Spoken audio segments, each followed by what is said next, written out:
عزيز عجو لديها إخوان ولا سرر متقابلين पाड़े जन पारा पारी बंद परों करे विछोड़ ले मेरा कादिर कोट फिटाया मुंह भर जो आगाए त पसा पाड़े तन खे तनियले सिबियस सा अकुट खजाना तू धणी सुणो सवाना ऐं दिजा जोरी हज़रत नबी करीम जी गाड़िया गल गोड़ा वरी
वसन का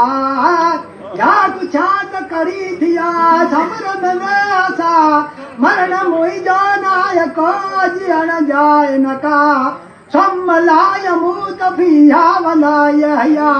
हे मुहाल थिया कुलमा कुदर यकून अगे गई लिखिया मर यारियो मूज नु तंग तंजाई अंगरा इडो यसे ईअन क्यों जो हाने दो कया मन समझ न जाए कुछ न जाए न का की दिनो सजने सो तू शरीरा रात पुञाना नियतिए है रोज नताब ही दानिय पुञाना तावली आस बड़ा फाटन तारा बुकुरे खाज न खाए जे असा तो वेद कया लाता है अचू मिरू हिल्ला दे ते दिल के दिलासा सिगा मिलंदई मारवी तो के मन सुख महबूबा रख ज मोहब्बत मारवी याज मा वफा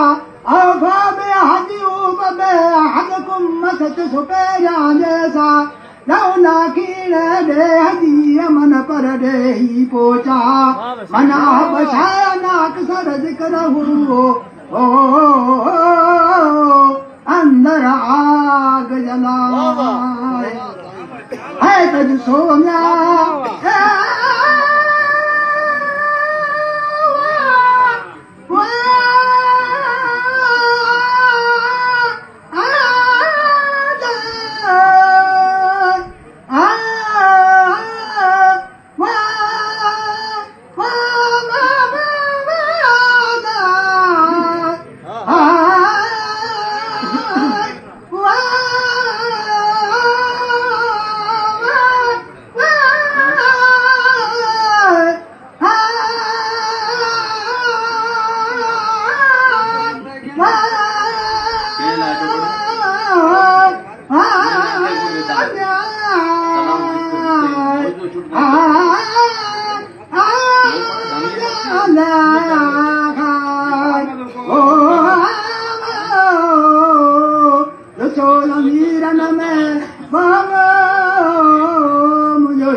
करीम जो कयो मालिक मुख्तारा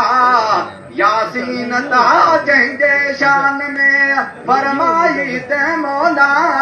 अगे अलमतीन में कया वाहिद वड़ वॾा कुरान कलाम रब जो ऐं बेहतर भलारा सो नाज़िल थियो नबीअ ते अर्शों खां आला एॾो शान सरियो के हज़रत मोहम्मद रसूल